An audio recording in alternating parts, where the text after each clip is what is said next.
So the other thing that's happening here is that we're trying to possibly sample too many exercises. So for instance, if nothing gets returned from read CSV and we try to sample 4, well, that's blowing up. So we have to think about how we handle that too. So we want to get the exercises back, and then we need to verify that we have enough exercises. So here I show, first off, what happens if we get no exercises at all? Like there's just, it's a bad input file. So we can say, if not exercises. And again, exercises should be a list, and we're treating this in a Boolean context. So an empty list will be falsy, so will not be true. So if not exercises is like saying if the length of exercises is equal to none. I want to halt execution of my program here and let the user know that there's a problem. So I could print a message to standard error, which is the proper place to print messages, error messages. And then I want to exit. You want to call sysexit with a non-zero exit value. But turns out I can just call sysexit with a string. That string will be printed to standard error, and then the value 1 will be used, which is not 0. So that will be interpreted as an error. And I'd like to give the user feedback. I want to say there's no usable data in this file that you gave me. And so if I run this on the -f inputs bad empty, then let's see. Oh, sys is not defined, so let's go import sys. Import sys. And when we run our program, we will make sure that it does something usable. Okay, so if we give it a bad input file, then we're not going to try to sample. We're not going to try to go forward with this where we had no data.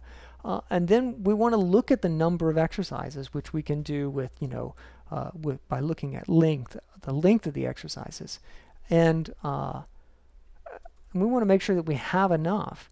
If it's true that the number that we want, let's see, I think I'll be copying too much, so let me just type it. If the args.number is greater than the number of exercises, we're not going to be able to exercises. We're not going to be able to move forward. So again, we want to exit, call sysexit, that the number of exercises that we're trying to sample is greater than the number of exercises that's available. So that's going to be empty, but let's say on the bad headers. Let's see, bad headers, is that one I want? Oh, no usable data. So what is one that headers only? Okay, so no usable data. Okay, how about just bad reps? How about that one? Goodness, having a problem. Input bad reps. Oh, well, okay. So, okay, actually, I know how to trigger this error. Let's use, we'll use the standard one, but we'll say that the number that we want is 100. And so the number that we want exceeds the number of exercises that we have. So that also catches, a problem. If we wanted 10, then that's more than we have.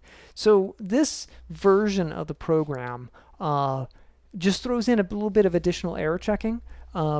That these are some real world concerns that you'll have to think about. And when you're writing a program, and often you'll probably be given some input, some sample of what you're expecting to parse, or the data that your program is expecting, and then it's really going to be up to you to think about all the ways that could go bad. More than likely, what's going to happen is that you'll write the program, it works, and then you'll get the steady stream of actual real-world data, and then a week or two later you'll realize that your program is broken because something happened, maybe in the data transmission, or maybe just somebody poorly formatted the input file, and now your program breaks, and now you have to go back and revisit and refactor your program. And when you do that, you're going to need to add the tests that show, okay, what happens when I get this bad data?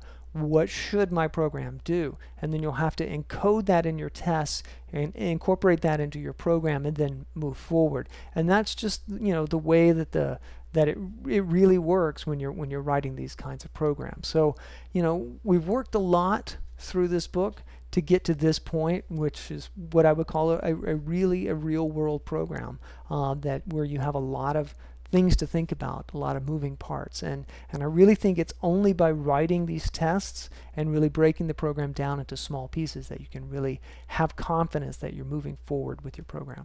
So I hope you enjoyed that, and we're almost to the end of the book.